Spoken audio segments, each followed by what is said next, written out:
when did you first discover your earliest influences? Somewhere around the Stone Age, I think. I'm that old, aren't I? When my first influences, I guess relevant influences. So, the stuff I are, you know, listening to and moved into. I guess, I was.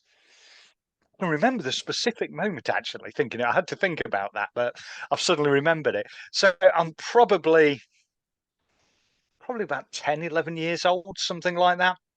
Um, and we'd moved house, so moved with my parents, and we'd moved to this village, and to get me integrated into the local society, I got sent to the local youth club. So there was like a club where all the kids went once a week, kind of thing. So I went up there, and I think my parents thought this would be a really great idea, and I'd play table tennis with good church bound kids and stuff like that. And the first thing I did was walk into this room with probably 20 guys who looked like bikers, all doing this dance to status quo. So this is about 1978, and that was it. That was I'll have some of that. So this, so that was probably the pivotal moment because there wasn't really anything before that, and so that was probably the first moment when I saw something that piqued my interest. Um, and then I guess after that, really quickly, I was at high school after that, and that's where I started to meet a couple of the guys in the band, stuff like that, and that's when we really started to learn what was interesting, and we were all finding different stuff. Really, I discovered Rainbow. They were probably my formative band, particularly the Dio stuff. So that was what hooked me in. But Steve sort of came in through Motorhead, and his next door neighbour introduced him to Motorhead, which became pivotal for us. And Chris, who's in the band, his dad was a massive Rush fan back then, and stuff like that. So all these bits were slushing around, and we've been introduced to bits and bobs like that. And then I guess after that, you start finding your own way, don't you? So there was a radio show over here by a guy called Tommy Vance on national radio, and he did a rock show on a Friday night, and used to do sessions where bands were going, and that got us introduced to early Saxon. Tank were a really big band for us, stuff like that, and we started to find a way really quickly through that, and after that it just developed really quickly. The one that changed everything, I mean, probably the most pivotal moment in terms of music being introduced was probably the first Venom album. So I was 16 years old when black metal came out, and that was it. We heard that. I mean, first thing was it just sounded like somebody putting something in a food mixer, which was amazing. You'd have prog rock, and then you had somebody sticking bricks in a food mixer. Brilliant. This is great. And the line of thinking was, if they could do that, we can all do that. It was very DIY and very punk, I guess. And that was it. The whole world opened up for us, I guess, from that moment. Yeah, yeah, you touched on it a little bit, but I'd love for you to elaborate on how you recall the formation of Lawnmower Death. Oh, okay. So by accident is the answer to that in a very short way. Through foolish naivety or something. Excuse me, drinking tea. Yeah, yeah, cheers. So God, look at us being rock and roll. No whiskey in this interview, is there? We're both sitting here Yeah. drinking a nice hot beverage. Yeah, I had a late Um, night, it, so I'm, yeah, and I've had a kind of long morning day. for It's the me. same. Yeah, yeah, same thing. Good morning. Good So morning. how did the band form? So yeah, it was around that period. So black metal had come out, and then it was 86, 87, I guess, wasn't it? That's when those albums all started dropping. First Metallica, first Anthrax, first Slayer, all started dropping, and that was it. We were sort of we latched straight onto that early thrash. We were straight there for that. So that got our interest. And then what it was there's a magazine over here called Kerrang, which was, at the time in particular, was the metal magazine. It's kind of a bit more glossy and not what it was, let's say, these days. But then it was the Bible as far as metal went, and so on. So you'd read this and literally lock up every single page of this magazine. Anyway, we saw an advert in this magazine for a band called Lawnmower Deth. And he said they were touring, and there was a picture of the guy who looked like some deranged version of Tom G. Warrior, something like that, saying he was touring and that he got a demo out, and da da da. And there were about 20 dates listed. Um, one of which was really near us, and it just sounded like chaos. I mean, band called Lawnmower Deth, it's going to be chaos, isn't it? And he looked insane. And right, we're going to go to this gig. We're going to go. Anyway, basically, what it was our drummer had invented this band because he was so sick at the fact that he was in a band, quite a good band called Scrawn, who were, a bit of like Merciful Fate and that kind of sound.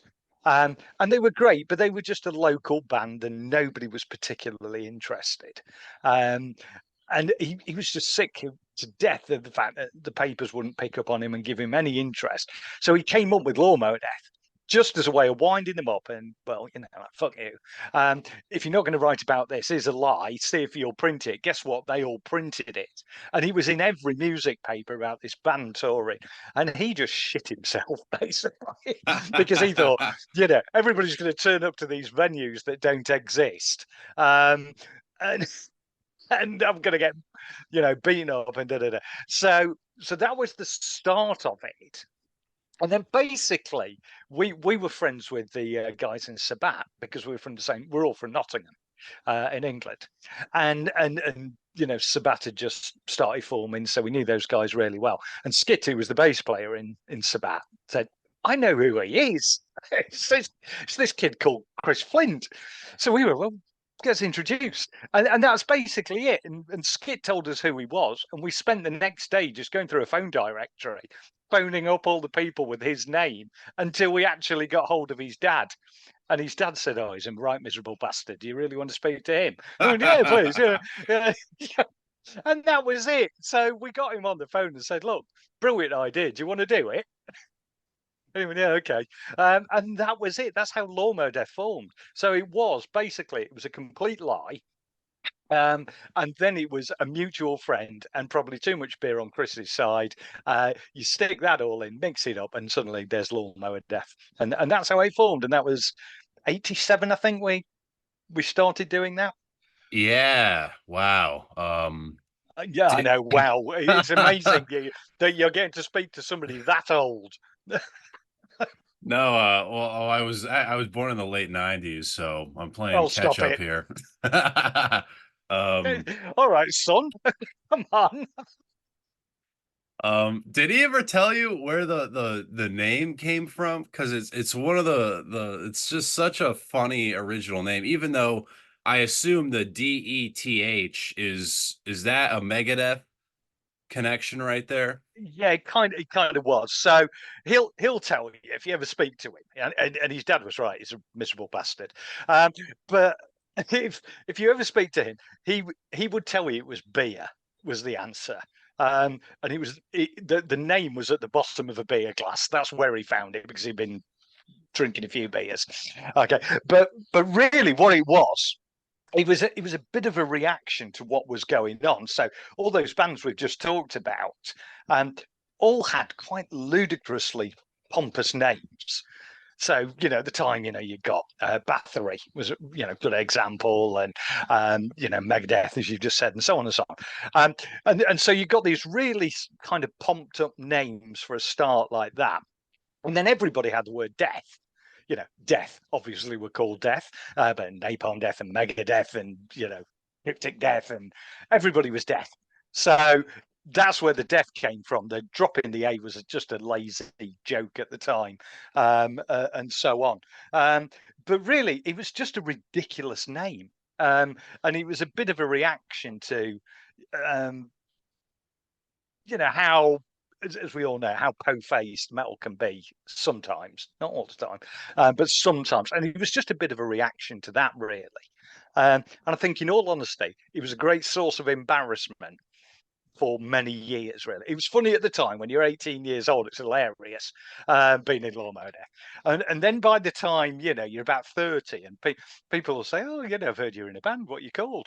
Um, that got quite embarrassing. I've got to say, I'm quite fond of it these days. I think that's the age thing in me. I'm kind of quite proud of it now. And you're right, it's just taken on this cult status thing over the past few years, I think, which I quite like. Um, so I don't know. I'm much fonder now of the name than I ever was, I think, really. So it's quite good fun.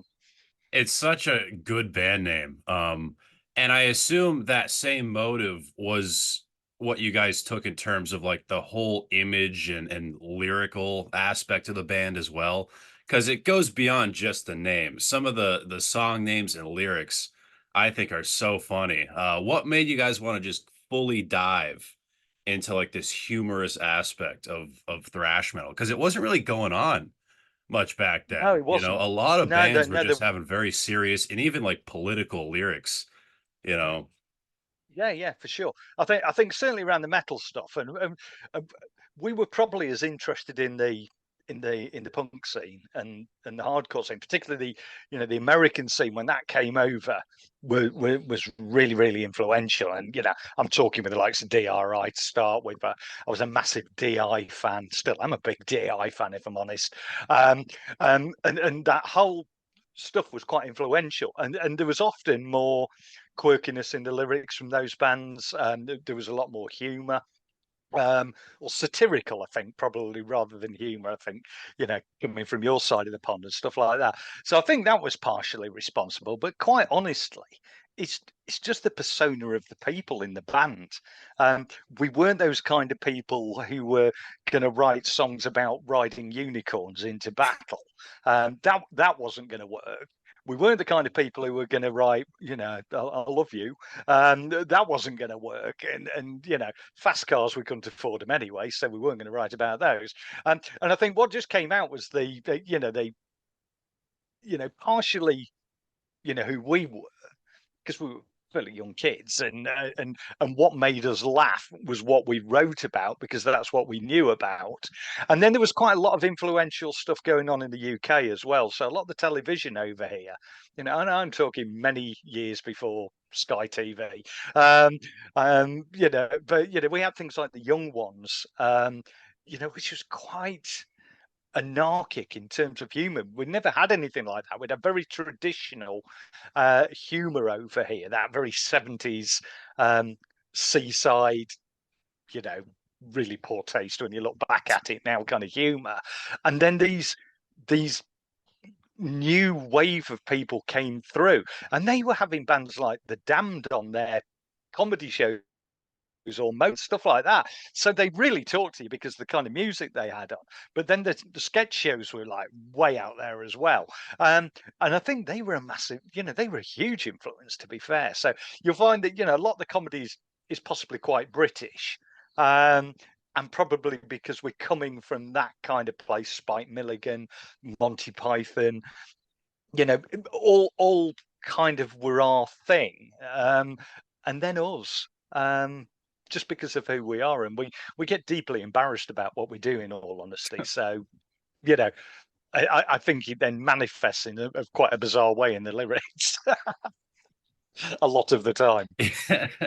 Yeah, Monty Python Flying Circus was a 70s show going on, Yeah, yeah, yeah, yeah. right? But Yeah. if you think about that, I've already said I am old, and I am old. I was born in '68. I saw man land on the moon. Just apparently, I don't remember it. I sat on my Allegedly, mother's knee. yeah. Yeah, but apparently I was there, and I did see it happen. So that kind of late '70s Monty Python thing would have been on our radar. It's and it was probably the kind of thing that turned your parents off and turned you on a little bit, because it's, it was, particularly the Terry Gilliam stuff. It was just out there. But when the Young Ones arrived, oh my, that made your parents run. Um, they just thought it was, the apocalypse had landed when that show arrived, because that's all kids were talking about the next day. Did you see Young Ones last night? Because it was so chaotic, and it was violent, and it had brilliant music on it, and you'd never had anything like it. So yeah, that late 70s going into early 80s stuff, there was some really cool stuff happening around that period.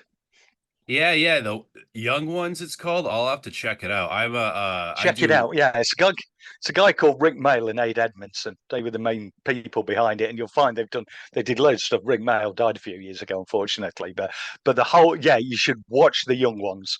It'd be really interesting to see whether it resonates over there. Basically, it's about four university students who are, just there for the lifestyle and nothing else. Um, but it is so British. Um, it's not Saved by the Bell. Put it that way. Yeah, yeah. Well, I It's am like you I know am a stand-up comic, so I'm always trying to, learn more and no, Flying Circus I love, all the Monty Python because I love like the okay, more then you should go. drier. You should go, and that's my top tip for you. You should go and worship at the altar of Rick Mail. I will. After It's I'll have a lot it's of homework after this. Yeah. It's the kind of thing that turns your head, and you'll look at it, and you've got to put yourself back to that period as well, and think, what was it like? And then this landed. It was the For television. sure. Put it this way: it was the television equivalent of the Sex Pistols in '77. That's Okay. that's what it was like. Interesting. I'm very excited to check that out now. I wasn't even familiar at all, like the name and everything. I really did not know. So Yeah, I'm excited to check that out. So yeah, in it's cool. terms of the canon of Lawnmower Death, let's keep going. Okay. RKT Records. This was the Yeah. band's first label, correct? Yes, it was short lived, but it was our first Short-lived. label. How'd you get So signed? this is hilarious. So people, I'm sure you've done. I was looking at your YouTube channel and so on. You interview a lot of bands, and I am sure they'll tell you the music industry is really difficult. And it's changed and transformed beyond recognition. But back then, it was particularly difficult because it's so hard to get signed, so on and so on. We did our first gig in 6 weeks of coming up with the name and getting together. We had no songs, and we got signed that night by RKT Records because he was an idiot in the crowd who got a few quid and said, "Want to put a record out?" We, yeah, okay, uh, and that was it. That was RKT Records. Um, yeah, it was that insane. So yeah, we signed. Well, I say signed. I don't think there was even a contract. We put out a split LP because was what everybody was doing split LPs in hardcore world at that point, weren't they? Napalm Death and SOB and all those kind of people we were all doing split albums. In our case, because we hadn't got enough songs, and they probably did it because it was cool. We just did it because we hadn't got enough material. But you know. We put that out on there, and it did really well. And it sounds awful. It cost about $50 to record it. We did it in about 6 hours in what we believed was a recording studio, but it was just a room with egg cartons on the wall. And that was it. The glory of rock and roll. Yeah, egg cartons are usually cheaper than the foam pads, I've heard. Exactly. Exactly. And this place stank. It was damp. It was horrible. Probably caught something, quite infectious off the floor. Oh my It wasn't great. But to us, we were in a real recording studio and somebody was putting out a record for us. And that's like boyhood dream stuff, isn't it? That's what all your peers were doing. Yeah, and to get signed that quick, it's like, oh my God, I'm doing it. And it's like I'm glad. Well, it does suck, and you touched on it a little bit, where I feel like bands, especially in the UK, got really screwed over by labels. Like most of those British new wave bands, I think got screwed over really bad, especially Yeah, by yeah, yeah. like Neat Records and like a couple others, like Raven, for example. I think Jaguar got really screwed. So I'm glad you guys didn't And get it's a fully. shame, isn't it? Because there was when you look at some of the stuff that was on Neat, it was fantastic, wasn't it? Because you had Tigers Pantang, the first Venom stuff was coming through there. It was that whole Newcastle. It's the northeast of England, is where that label was based. Um, and I think I'm right in saying Eric Cook had something to do with it. But I know Jess Cox from Tigers had something to do with it, and I think Eric Cook might have, who was Venom's manager, had something to do with it. Warfare, they were on Neat as well, weren't they? So any of those northeast bands were on there, but they were a little bit before us. You know, they're probably all 4 or 5 years before our wave kicked in. Um, and we were kind of the next more extreme wave that followed on the new wave stuff. But new wave was hugely important because it was so punk as metal, wasn't it? I said it before, but Tank were amazing. Still are. Still love Tank. And I'm no Iron Maiden fan at all, but you listen to first couple of Maiden albums, they're really raw, and a lot of that stuff was.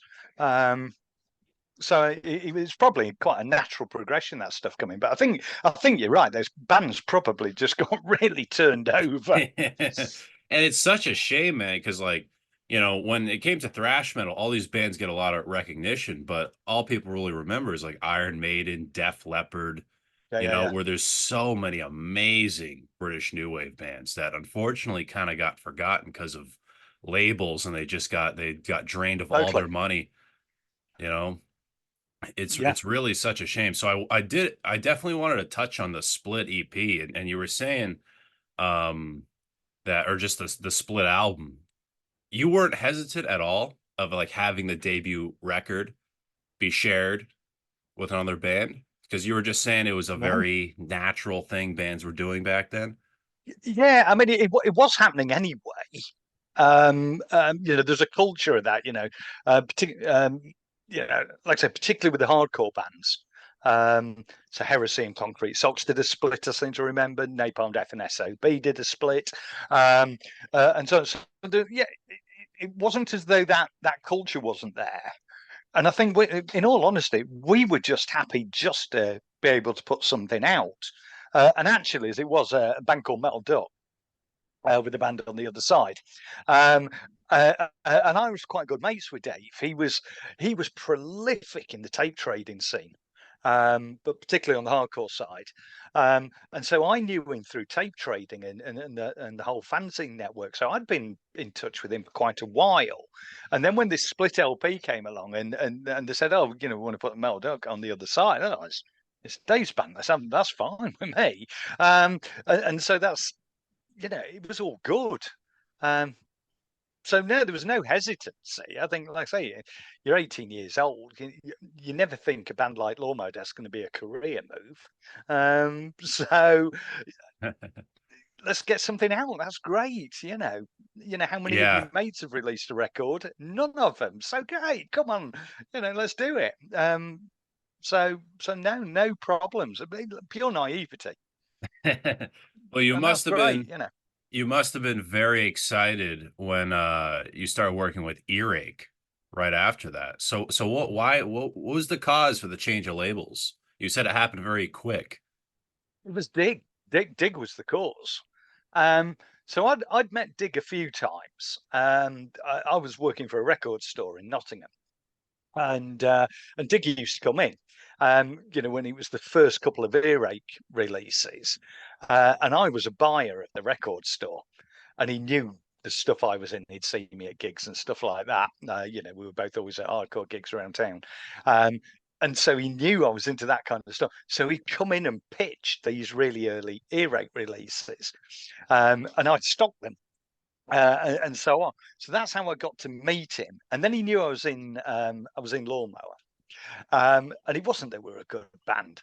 It was peaking, but we were getting a lot of attention. We were getting loads of music press attention just because of the name, really. I think we were pulling decent crowds again because of the name, I think, and so on. And he could see there was something there, and he just came straight in and said, "Look, I'm just about to do Carcass. I've got Napalm ticking along, going well. Bolt Thrower had just signed there. do you want in? And so we were really early onto that stable, really. Um, Wow. and it was a great place for us to go. It was, I mean, earache was chaotic in those days. It really was. But you can't deny the roster it had got. Yeah. It just broke ground like no tomorrow. Legendary label. Like you Oh must have yeah, been yeah, thrilled to get an offer. yeah, Like yeah. compared to RKT. Yeah, but I mean, we kind of our friends or our, our mates in other bands, obviously Sabat because they were not, they signed with Noise, so they kind of jumped into that European scene.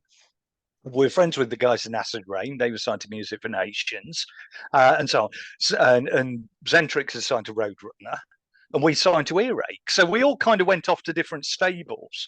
Um, but it was quite interesting because they, we're all thrash bands really. But Sabat, who by far of any of the British bands were the most important and absolutely produced the best stuff of any of the British thrash bands by a long way. Um, and so, but they got drawn more so into that European scene. So they were instantly out there with Creator or Accept and bands like that. They instantly kind of got this affinity with the Germans. Acid Rain, because of the label they were on with Music for Nations, they were playing with any bands on that roster. So Dark Angel were there and they'd tour with them or Nuclear Assault, people like that. We were on Earache and we kind of looked like the really strange cousins from down the river, because it was all these grindcore bands basically before, because it's death metal hadn't really kicked in then. So it was this early grindcore stuff, and we got really drawn into that. So this has been our whole career. Has been, like I say, career. That's a laughable word to choose, isn't it, for Lawnmower Deth? But our whole life has been like this. We've been able to play in really different places and kind of fit in as the oddball people. So, we were always playing with grindcore bands. So we were doing shows with like Carcass really early on and Napalm Death early on, but Concrete Socks, people like that. We played with all those bands.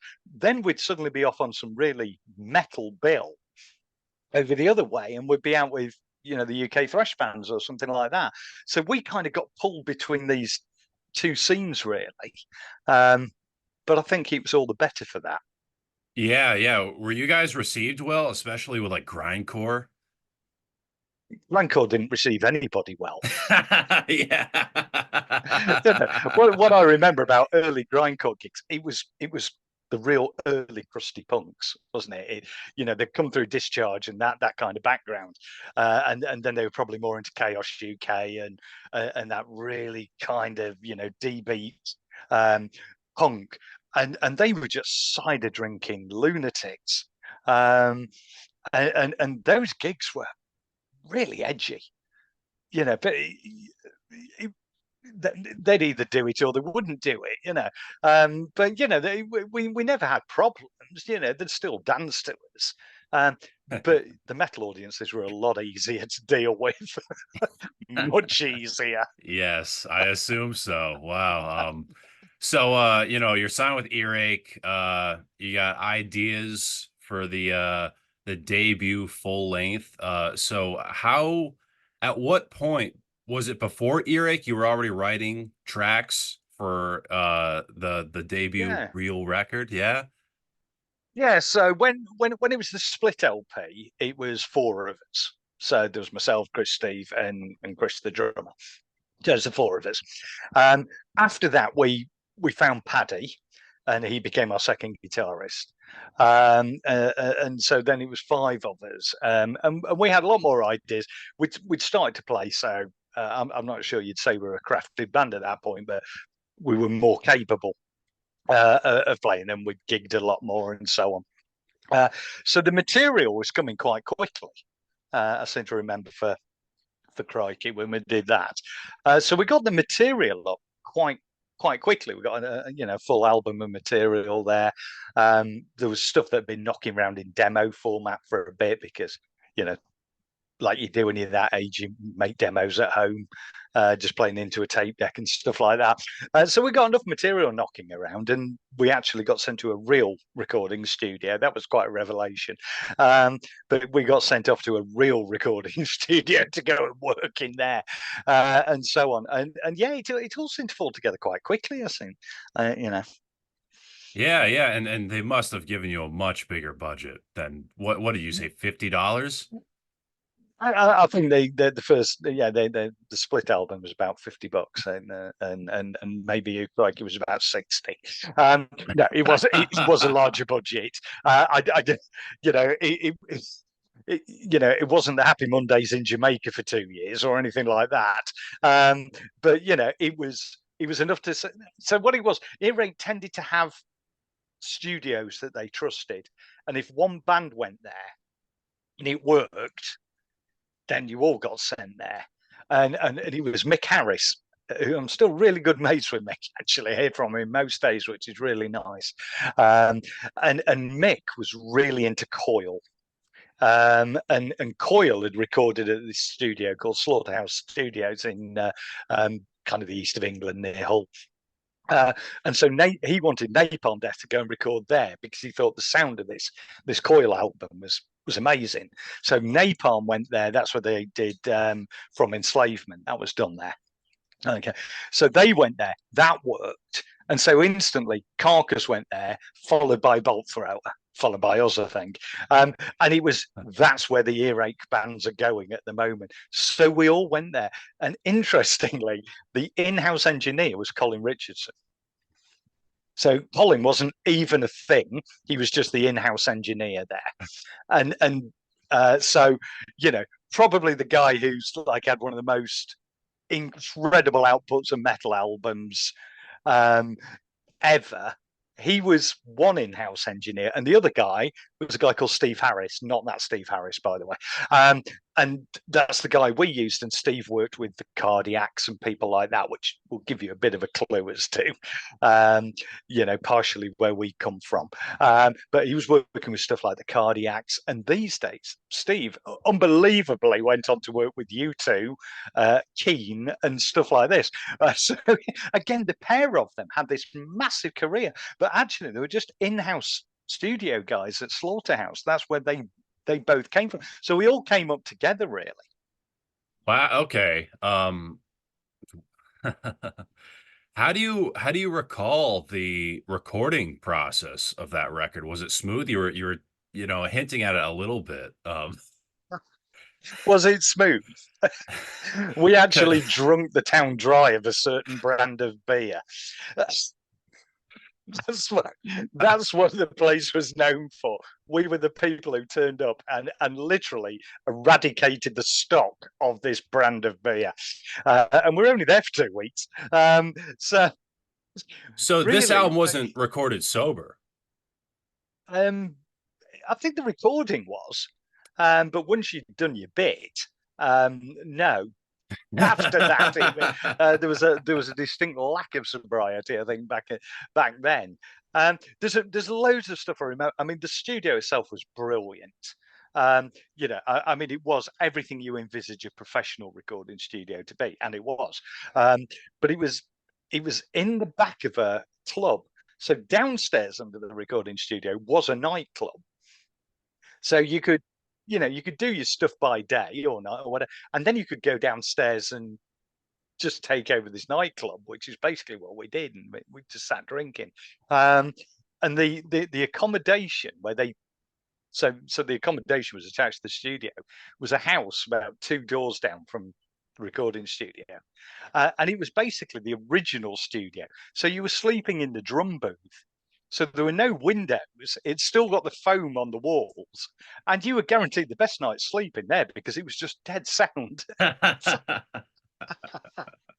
And so it was just bizarre, really. It was just, you know, these engineers, so Colin and Steve were young, we were young, and we were all just having a right old laugh, spending earaches money recording an album. But hopefully they weren't too upset with the output of it. But it was great. It was an amazing time, really. Yeah. So after that, this is like we're talking like the 90s era of like thrash metal here and just like kind of Uh-huh. just like punk and everything. How do you recall navigating the scene in the 90s? There was a lot going on, wasn't there? It was a very intense period of time. I mean, it burnt bright and burnt out all in what, 3 years, something like that, probably. Um, I mean, we went from the first few gigs, which were playing pubs, to playing large clubs. So I'm talking 2,000 seat type clubs when we were touring, um, playing those kind of things. We got pulled in to play with you know to us what were really big US bands that got. So we did a few shows with Death, we did a few shows with Suicidal Tendencies, stuff like that. So it all kind of went up really really quickly. um and then that chord change happened and the Varna were born and the whole thing stopped. So there wasn't anything to navigate particularly. um it just it just happened for a few years. um and we all got on with it and we all had a really really great time, and then the world stopped. um and that's fine, because that's what should happen, isn't it? Thrash was a thing, and everybody. Don't get me wrong. There's some really, really great thrash bands coming through again now, um, but at that time, that was it. And the next thing came along, and I was a massive grunge fan. I was absolutely hook, line, and sinker for it. So that was fine with me. It did. Thrash had been, come, done it, and the next thing arrived. And that was okay. So I don't think there's anything to navigate. I don't think there's from I've heard other bands talk about the politics in scenes and stuff like that, and that definitely was going on. But it never bothered us. We never got embroiled in that. And like I said, because we were transient between the kind of genres and people we were playing with, we were never really sort of stuck down in the scene too much, I don't think. Um, so it didn't really bother us. So we lasted a little bit longer after Thrash had packed up anyway. Um, and we carried on till what, 93, I think we packed it in, and so on. But yeah, I don't remember turbulent waters or anything like that where you thought, this is it, this is just a waste of time. And I know a few of the other bands did stop at that point because of the way things were going. um but for us, I don't know, we're probably belligerent or just stupid, and just quite happy doing what we were doing. And it didn't matter if it didn't work for us. We just got on with it. For sure. And I know Zentrix have said that they even felt pressured to change their sound because of the ongoing, Yeah, I can believe that. evolution. Did you guys feel a pressure to change your sound at all, or was it more of like a natural No, I evolution? don't. No, I mean, obviously the last album released back then did have quite a different sound, and that wasn't intentional. In fact, the record didn't actually sound like it when we recorded it. Actually, sounded quite different. It was the mix of it was very different when it came out, and I think surprised most people. But no, that just naturally went that way. We were really, me in particular, Chris the drummer in particular. Um, the light I said earlier on, that Cali scene had been influential, so DI and so on. But then your offsprings were starting to materialize, and no effects and lagwagon and those kind of things. And there's quite a lot of influence from that. So it was great because they were playing really fast, really aggressively, but with some melody, and that was quite interesting. And that kind of came out in the album, and everybody hated it when we released it, which was great. And then everybody seems to like it 20 years later, like a fine wine. Apparently, it took that long to mature. Well, I think But it's just the thrash guys, because in thrash metal, I feel like it's like thrash or die, where like yeah, you guys obviously had those punk elements in the early albums, and it made sense that, you guys evolved into what Metal Bozo was. You know what I yeah, mean? Where I feel yeah, yeah, like a yeah, lot of the thrash guys were so tunnel visioned, where what thrash is yeah. supposed to be. Yeah, I do agree with that. I mean, that whole, any kind of merchandise carried the logo, didn't it? Skate or die, thrash or die or die. And you're right. It was quite tunnel vision, that that stuff, which is what, like I say, why I didn't mind bouncing in and out of different bits. Um, in hindsight, looking back on it, it was quite cool that we got affiliated with Napalm Death and people like that. That Yeah. that's okay. That's more than okay. Um, and the fact that we weren't just labelled as this British thrash band, which was always seen as, a poor version of the American thrash scene anyway. I think is okay, but I totally understand. And, we see the Zentrix guys quite a bit. We've done quite a few shows with them past couple of years. And I totally get where Stan would be coming from with that. I think Roadrunner would have applied some pressure because Roadrunner were a machine at that point Yeah. in terms of you're never going to make any money, but we will break you, and this is how we're going to do it. And they did it with Death, and they did it with and so on. So I can imagine why Zentrix would have felt some of that pressure. Yeah, yeah. Now, for Metal Bozo, that came out 2 years after the full-length debut. Um, Yeah. how soon, in that 2 years, did you start writing for that record directly after the first release? Yeah, we're pretty much writing all the time, I think. So what had happened was, so Paddy was our guitarist and still is our guitarist, um, and there was a bit of a falling out over absolutely nothing. Um, but he left the band after a show. We were playing with Saxon, and there was a massive flare up, and he left, and that was it. Um, and so we're back to a four-piece. So we went back in the studio as a four-piece, and we did the Kids in America single. So we went and recorded that, and that did well. And we needed to tour it, so we're going on tour, but we'd only got one guitarist.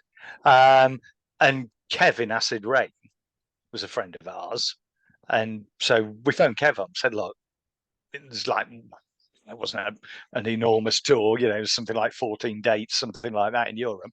Do you want to come and play in for those dates? Which he did. So he came and played those 40 days, and it was amazing having him in the band. He was, one, he could really play, and two, he always brought something extra to the live thing. He was just amazing live. So it was fantastic. So we said to him, like, do you want to do this full time? So and as it was, Acid Rain were on the last legs, and so Kev jumped ship and came and joined Lawnmower. So when we started writing the Bozo Clown stuff, we'd already got a lot of the material, but because of Kev's ears, and he's got good ears, and brought things like harmonies, a lot of harmony in, and stuff like that, which we never had before. That's where you got that more eclectic sound coming in on that album. And so that stuff really, really worked. Because it is quite an eclectic album, that it does skip around and hit quite a few styles, and can be quite odd in places and stuff like that. So a lot of that was us, and a lot of it was the fact that we got a new body in the band as well, really. And we're a couple of years more into being a band, and so I guess we were a little bit more musical by that point, and so on. But I really like Clowns. I think there's some good stuff on Clowns. I agree, and I definitely enjoy the diversity and dynamics on that album. And you touched on how it got a really bad reception. I feel like people now like worship that record and like will hold it No, up. Clowns. You know. I was skipping on one extra album. Clowns got a really great reception. It was Billy that got the bad reception. Oh yes. Um, Okay. Clowns sat really well. So Clowns still was there and appealing to the thrash kids, but it had a lot of punk and indie kids kind of hovering around it as well, and so on. So no, Clowns was really well met. Um, But it was until the third record where yeah, and there was definitely yeah, more of that evolution. when the wheels came off. And there was definitely more of that, an emphasis on the evolution of, evolving the sound. I feel like also like I don't, I think today that third record is looked upon very highly. I don't think the band has a bad album. It's Do very you kind of agree you with to say that? so.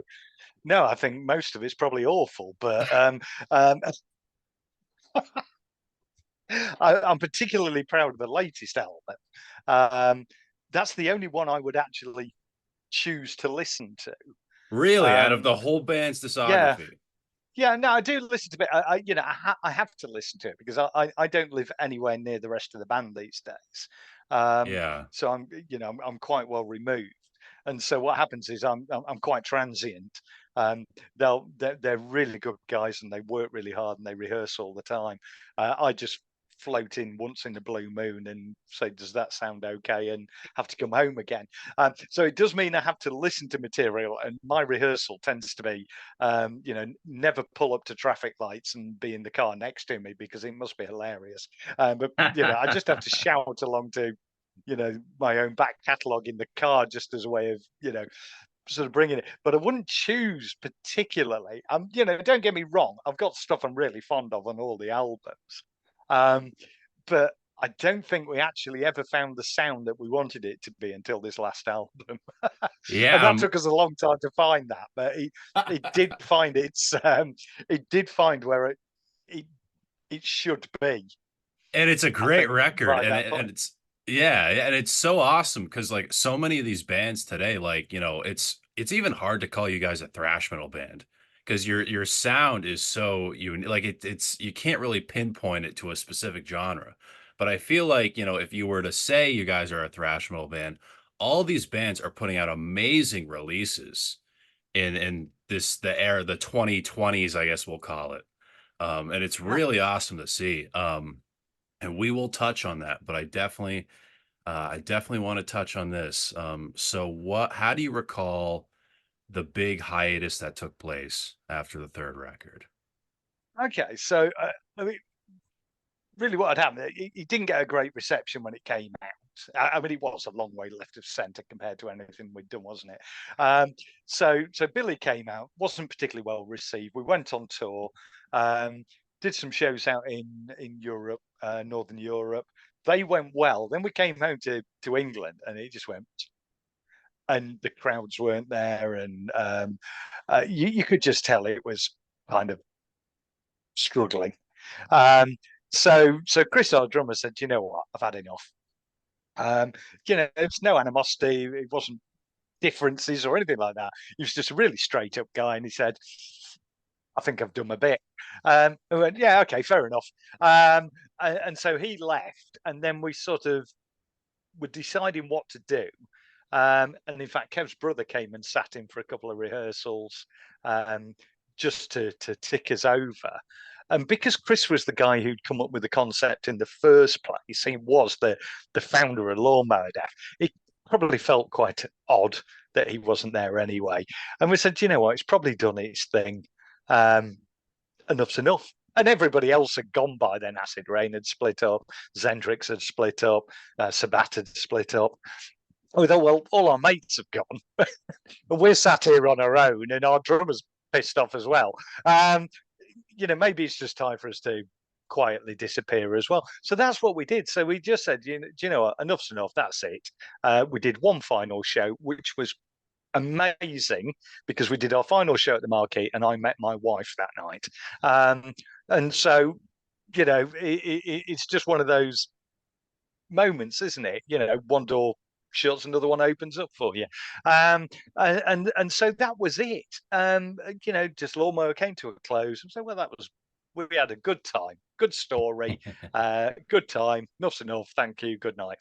And we bowed out, and we've been mates for a very long time. Like I say, three of us were school friends. So it wasn't as though you weren't going to still be speaking to these guys or seeing them. It was just that we weren't doing the band anymore. And so that period ticked along as it does, and you go and do all the things that you do in the real world. We all went to work, got proper jobs, got married, had children, all that stuff that you should do.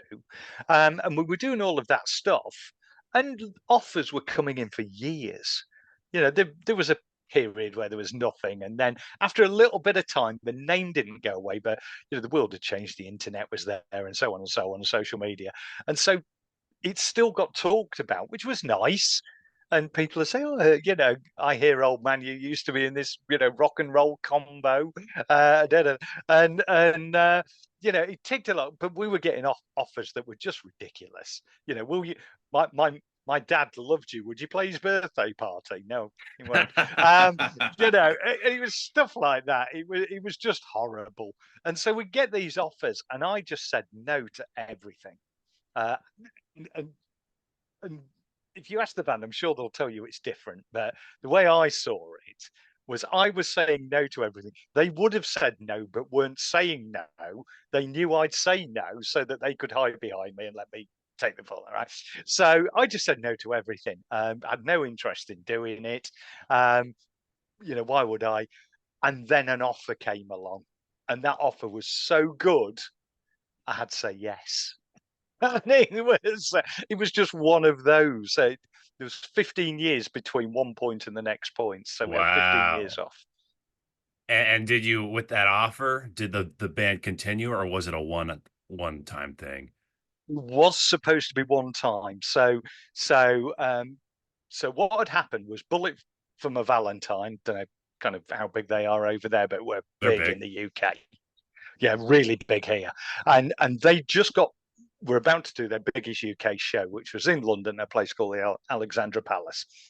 And it's a 10,000 seat arena. It's their biggest headline show in the UK. And Kev, wind back the time, our guitarist on the Clowns album, he was their road crew, or he was Padge's guitar tech. Before that, he was Yannick Gare's guitar tech. Don't ask me how these things happen, right? But remember, Lawnmower Deth goes on to be Iron Maiden's guitar tech, which I think is hilarious. In all honesty, right? But Kev's crewing for Bullet, and it's obviously come out one night in conversation that was in Lawnmower. And that was it. They were all over him, said, "Oh God, when we were kids, we loved Lawnmower. You've got to get him to come and do this show. Get him to come and do." So Kev was phoning up saying, "Look, they want you on this. Want you to come and do this show in London? Do you want to do it?" And because it was the Alexandra Palace, man, yeah, I think so. Let's have a go. Because it was just we'd never been offered anything this big. So we said yeah, but the intention was only ever to do one show. That was it. It was never going to be more than one show. We were just going to go and do it, say, "Wow, look what we just did," and go home again.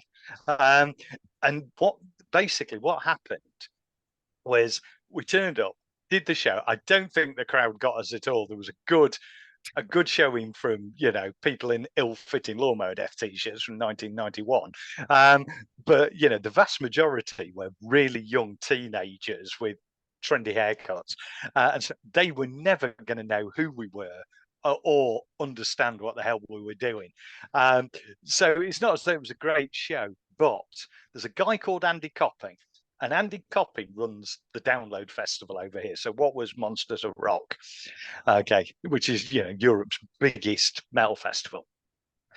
And he was there, and he was Bullet's promoter that night. And he just walked over and said, "One, what the fuck are you doing here?" Because he hasn't seen us since Nottingham in 1993. Because he was also from Nottingham. What the fuck are you doing? Two, don't go on holiday. I'll get you to play Download. And we just looked at him and went, "Yeah, of course we are, Andy, because this is the kind of thing people say to you, isn't it?" And it never happens. And it bloody happened. So, Wow. so that was it. So what should have been a one-off was walking straight off at the alley pally, coming down the ramp. I'd never done a gig where you have ramps onto the stage. Oh my God. And walking down the ramp, and there's Andy Copping saying, "Right, come and play the biggest festival in Europe. Do you want to come and play?" Yeah, okay. And this is what our life's like. We just lurch between lucky breaks, I think. How do you recall playing that festival? What was that like? I've played it 7 times now. So, Seven which times. recollection do you want? Seven It's times. The my the favorite. first time It's after, amazing. yeah, I yeah. think the first time for me, because we used to go to Monsters of Rock. So Monsters of Rock was the legendary festival. Um, and, we saw all the greats there. And, it was 5 bands one day.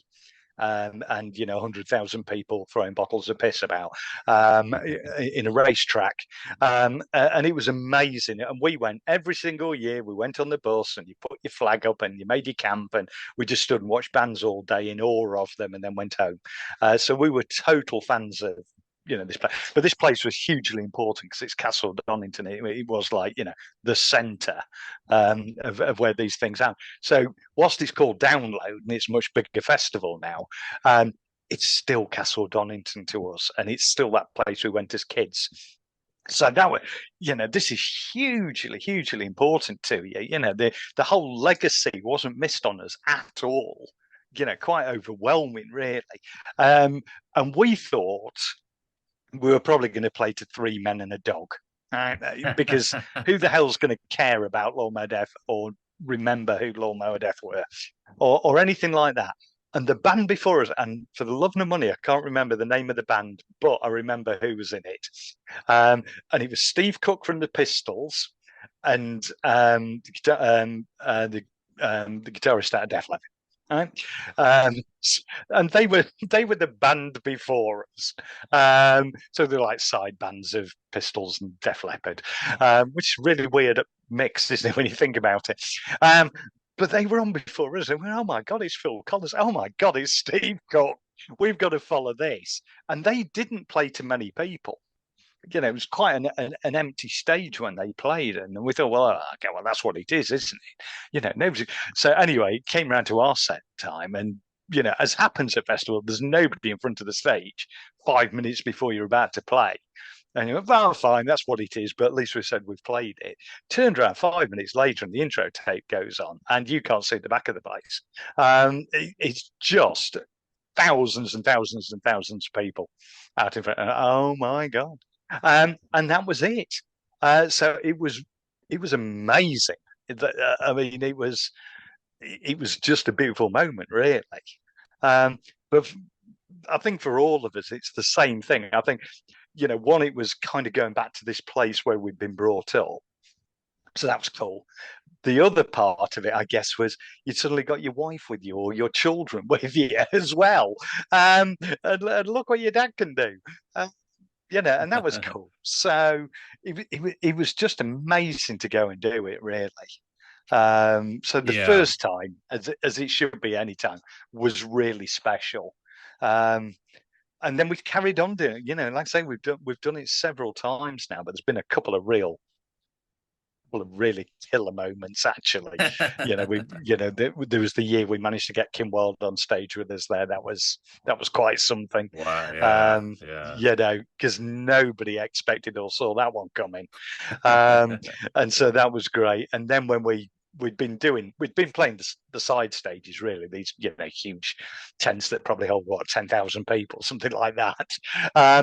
And we'd been doing so well and filling those out to the point where people couldn't get in and they were queuing out. They said, right, you're going outside and you're playing the main stage. So, the last time we played, 30,000-40,000 people in front of us that day. It was just amazing. So it's been quite a roller coaster. Yeah, and you definitely got the best of both worlds because a lot of bands will throw out any chance of having a family or a normal life to get to that festival, Yeah. and to have had that start and then some time off to really like be a human being, and then suddenly to return and you get to do one of the biggest metal festivals ever and getting that amazing reception must have felt awesome and maybe must have planted the seed of, hey, maybe we should do another record. Yeah, I think that was it probably been bubbling around. I wasn't ever sure personally that we would. Um, we were doing the retro kick thing, weren't we? And it was nice to be out. I've had a number of bands say it to me, friends in bands and stuff like that. They're always quite jealous of what you've just said. We can kind of turn the tap on and off a little bit. We don't have to go out on tour. We don't have to release product all the time. We can just do 3 or 4 shows a year, and we've got a really loyal following. Or a kind festival will jump in and offer us something, or we'll get a weekend out in Europe doing a show or something like that, and that's great. And we can kind of do that, whereas other bands have to work a lot harder, I guess, and so on. But we'd never have given up the other stuff. That's too important. That's the real world, isn't it? Rock and roll's supposed to be fun, and it is. But I wouldn't give up the other stuff. Everything would go in front of the family circumstance. That's paramount. So that's where it is. But I think your question about releasing an album. I think what it was Steve had started to collect quite a lot of riffs, and he'd started writing, and he was getting quite interested in home recording. So he'd bought some good home recording gear and stuff like that. And I think he was just enjoying learning that stuff, and it was a new skill and stuff like that. So he was doing that, and then he just started dropping down some stuff and saying, "Well, I've done this and I've done that. What do you think?" And he was like, "Okay, that's really quite good." And what became evident, I've said this a load of times, around this new album, when we did the first 3 albums, what we really did was we had a lot of riffs. We didn't have songs, we had riffs. And so you listen to a lot of that stuff, it'll go riff, riff, riff, chorus, different riff, riff, lead break, riff, chorus. And that's why it probably sounded quite odd, and it kind of worked. But what happened this time was Steve, and I don't think it was deliberate, it's just the way stuff started coming out. He started writing hooks, and he's got some really, really great killer hooks. And I think that's why it started good. And suddenly we started forming songs. Not in the true sense of the word, obviously, but they had a much more song-like structure to them, and suddenly it really, really worked. And hang on, there's some really bloody good stuff here. So we just started recording it for our own pleasure, just see what it would sound like, really. So it was mainly Steve and our new drummer, Chris Billen. It was mainly them recording that stuff at Steve's house, and then I got a small home studio set up, and I just make noises and send it down, and they'd tell me it was shit and do it again. And we did that for it, and then I'd go down there and we'd record it properly, and we ended up with what was sounding really, really quite strong. And we suddenly thought, well, this is too good not to do something with it, really. So then it was, what do you do? Because the world's changed. And what do we do? And I didn't want to self-release. Maybe I'm a bit old school. Just like the ego stroke of being on a record label, probably. But I think we're just too lazy, is the honest answer. I didn't want to be the one dealing with loads of web inquiries and posting CDs out and stuff like that. So we were way too lazy to do self-release. And as it was, a guy called Dan Tobin, who was Earache for many, all that big Earache stuff that went massive in later years, so Rival Sons, Blackberry Smoke, all that stuff. That was Dan. And I've sort of always been in touch with Dan anyway, and I just let him know. He was at Earache at the time, and I just sent him a couple of tracks down. I said, "Oh, we've got a bit of stuff. I'd just be interested to see what you think to it." And he just came back and said, "Look, I'm setting a label up through Cherry Red. Do you want me to put it out?" Yeah, we do, Dan. And so that's what we did. So suddenly we had an outlet for it. And he then, he brought the producer in, which is a guy called Chris Clancy. And that just transformed the sound, really. So it's all down to Dan as much as anything else. I mean, it's mainly down to Steve because he could write good songs. We've got a great drummer now, so that really, really holds it together. I just make a bad attempt of shouting over the top of it and spoiling most of it, but it becomes, it became what it is, and I think it's a really great record. Amazing sounding record. Blunt Cutters. So from what you're telling me, that was one of like the first. You were one of the first bands signed to that label. Yeah. It was fun. I mean, it's so much stuff out through that label now, and a lot of reissue stuff as well. Some really cool reissue stuff has gone out through that label as well. But yeah, we were one of the first. But just Dan like kind Earache. of knows how to. Yeah. It was just like Earache again, but with even less pressure, I guess, because most of it was home recorded. The only real cost came from bringing Chris Clancy in. Uh, And Chris Clancy had been trained up by Colin Richardson. And Andy Sneap, he worked with both of those guys. And obviously, Andy's an old mate and still a mate of ours. And both of them said, yeah, Clancy's your guy, get Clancy. And I've never met, to this day, I've never met Chris Clancy. It's just the way the world is, isn't it? You record all this shit at home, you load it up to the internet, some guy in a room somewhere produces it, makes it sound great, sends it back over the pipes to you, and then there's your record, lads. Wow, okay, that sounds good. And that's how it happened, because it wasn't long off the back of COVID, I guess, as well. But it's I think he just got what we were doing, and he just beefed the sound out. To a new level that we never really had, which is why that's why I'm really pleased. I think the songs are strong. It's a really aggressive album, but it has got some melody in it, and it's just got a killer sound to it. as much as I love Crickety, I think it's the best sounding Lawnmower Deth Well, record. by a By long, long, yeah, long, by long way. Yeah. And a and very long yet, way. I mean, forget that $50 split album. With the exception of that, it would be the cheapest thing we've ever recorded, because it was all home recorded on the whole. Did you guys use like Pro Tools for its Yeah, recording? yeah. That's Yeah, exactly how it was done. Yeah, yeah. It's so which is wild. horrible. It's a really, from my seat, like I say, that is the distance. From my seat, it's a really exposing, horrible process. I like, if they've got new songs, my thing is I'd rather get in a room and I'll just start making noises and say, "What's that sound like? Or should we try this, or should we try that?" I'm more likely to ad lib and car crash it that way. But this kind of lets you do it, and the problem is it's a bit like Pop Idol. You kind of do a vocal which you think sounds a great idea, and then you send it down and say, "Right, what do you think to this?" And they just look at you and just go, "What the fuck is that?" Uh, it just sounds ridiculous, mate. What were you thinking? Oh, okay, I'll go and have another go at something else then. And it's quite brutal.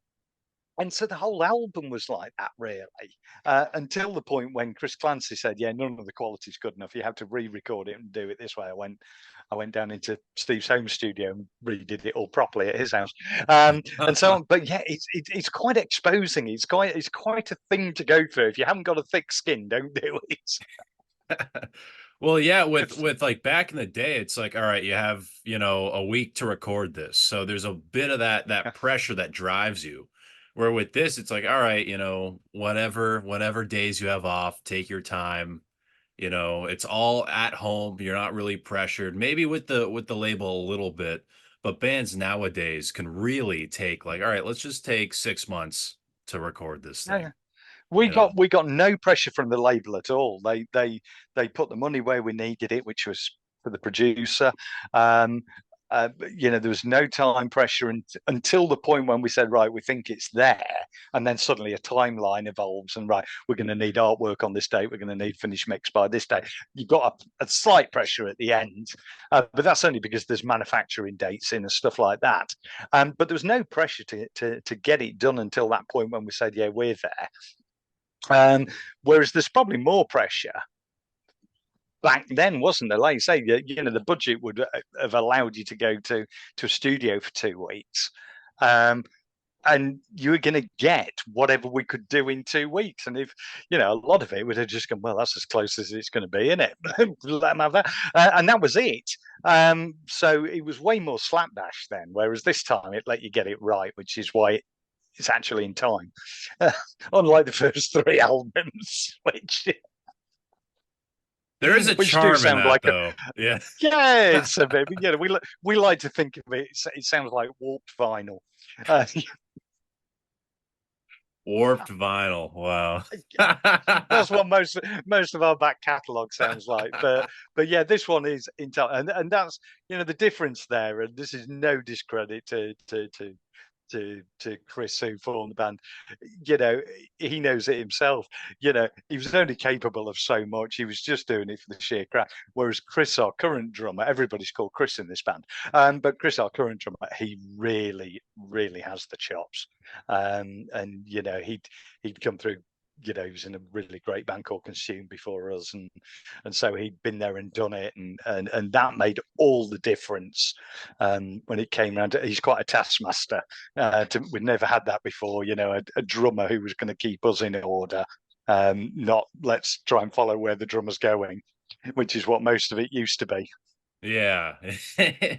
Now you're saying with this record, you're writing more like song-based stuff instead of riffs. You're having hooks. You're almost you've got into this rhythm of actually writing more song stuff than just putting riffs together. Since the band's at this point, and with how successful this record is in terms of just sounding amazing. Um, could we expect another Lawnmower Death record in the It could be. near future? There is material. So we're heading in that. There's probably, I think there's about 8 or 9 tracks. Sort of in the background. I've started to put some vocals down. I need to get my thumb out my arse and get some more done. But we've got about 3 with vocals down already. Got ideas for some of the other ones. So we've probably got about 8 or 9 tracks at the moment. So that's like a We think we're quarter of the probably, record. yeah. Well, it's more in the cutters vein, isn't it? So they're a little bit longer. You know, we seem to be seem to be comfortable in the 2 to 3 minute zone now, rather than the 20 second to a minute, so which is where we used to play. So it's probably getting there. Probably needs another 3 or 4. And there'll be something close to, shaping into an album. Then we need to get it recorded properly. But there's certainly some material around there. It's it's a continuation of where we were. It's probably a little bit more bonkers in places, from some of the stuff I've heard. But it's sounded pretty good so far. So That's I'd very be exciting. optimistic. I'd be optimistic there'll be another one. That's very exciting. Now, what's the general future of the band look like going forward in terms of I gigs, in don't. terms of Yeah, we never overthink this. I get asked this question a lot, and we don't have a plan. I have no master plan for Lawnmower Deth. I'm not looking for world domination here.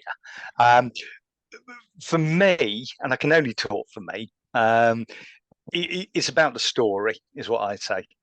If the story, if the story is interesting, it interests me, and I want to do it. And that could be gigs or an experience, or recording some material. But if that interest there, and there's a good story behind it, something like Kim Wilde as an example was a good story. You want to do that, and so on. So I think if there's enough interest there to get another story, then we'll go along and do something. So there's some gigs planned, nothing much. We've got a festival in the UK in summer. We play London at the end of the year. We're heading down to Portugal in January to. Never played to Portugal, which is going to be a first for us. So I'm looking forward to that. But we're flying down and playing with Asphyx amongst others, nice? which will be cool. So I think we played with them in about '92. So quite a long one there. And Conan and people like that are on the bill. So that's looking quite interesting. So going down into Southern Europe's a nice thing to do. I'd still like to tick off doing a US show at some You've point. never played in the Still US. not done that. Never played the US. We've had talks at least twice, I think. Maryland seems to have come around a couple of times and kind of comes and goes a little bit, but there's been talks in that direction, and I think it'd be nice to say we've done it, um, something like that. But really, like I say, no major master plan. Let's see what happens. That's generally how it works over here, and nothing might happen, and we all just go to sleep in a little box somewhere, and that's okay. But stuff might happen, and it's good fun, and we get to get another story out of it, really. Yeah, it's very exciting, and the band has a whole new generation of fans now, you know, including myself, where we're definitely, in the 20 range, and a lot of us That now, that, it's that nearly hurt, but I'm going to thank you for it. but it must be exciting, it's like the band, It's it's not a great. time it's Just it's a timeless thing, you know? I'll tell you one of my favourite stories. That so we always do a show at Christmas. It's Mhm. traditional for us. We always do a show over here. It's kind of seen as the Lawnmower Christmas party. It always sells out. We have a really good night. We have some good supports, and we just have a really good Christmas show. Uh, and this year we played in Manchester, which is where it was, which for me isn't too far from where I live. And so my wife was there, my son was there, who's like early 20s, and he brought a couple of his friends along who had got no idea. I'm just, my son's dad. I'm just that idiot with a beard. No idea. I think they just thought we were like some, pub rock band who played in front of three people in like the local pub doing blues or something. And so he brought these mates of his. And my favourite memory is looking down in the pit, and all I could see was my son and his two mates just bouncing around this pit. And I thought, well, that's it. That's perfect for me. That's exactly what it should be. So you're right; those younger ones are coming, but unfortunately, they all come up to me and said, "My dad used to really love your band." That's what they all tell me. And I'm great. Okay. Well, I'm glad, and there is evidence that, many other generations are into the band, and this new record, is awesome, and the next one I'm very excited for. The only reason I say that is because, we're very connected with all the social media. What is the best way to stay updated with the band? Yeah, we're the same. I'm a social media tart, so you'll find us on, Facebook's probably the best one. So it's just the band name. The official page is there. That's probably the best place to stay updated. But if you're Twitter, if you're Insta, you'll get stuff on there as well. But Facebook is by far the easiest one to keep people updated on what's going on with. Cool. Well, follow the band on Facebook. Pete, thank you so much for joining me, man. It's been a pleasure. It's been my pleasure. Thank you. It's nice to be speaking to Massachusetts. Yes. Well, it's so nice now because it's like back in the day, like this is because it's just all, you know, podcasts are. It's just like AM radio, you know. And back in the day, like you just had to pretty much fly someone out, bring them into a studio, across the pond, you can just zoom right in and we're talking. So It's it's so so great, isn't awesome it? how Yeah, things yeah. work. Well, hey, No, we'll do you're a getting part no two. complaints out of me. You know, you, Uh-huh. you go back to 91 and you used to go and sit in an office at Ear 8 and do interviews all day. And it was, one at 2 o'clock, one at 3 o'clock, one at 4 o'clock, and you were just speaking to people in different parts of the world. And this is so much easier. At your own place. It's so, and especially for me too. I used to work in radio, so much easier for Okay. me. Well, thank you so much, man. I'm Brandon Battick, and this is Disturbing the Priest.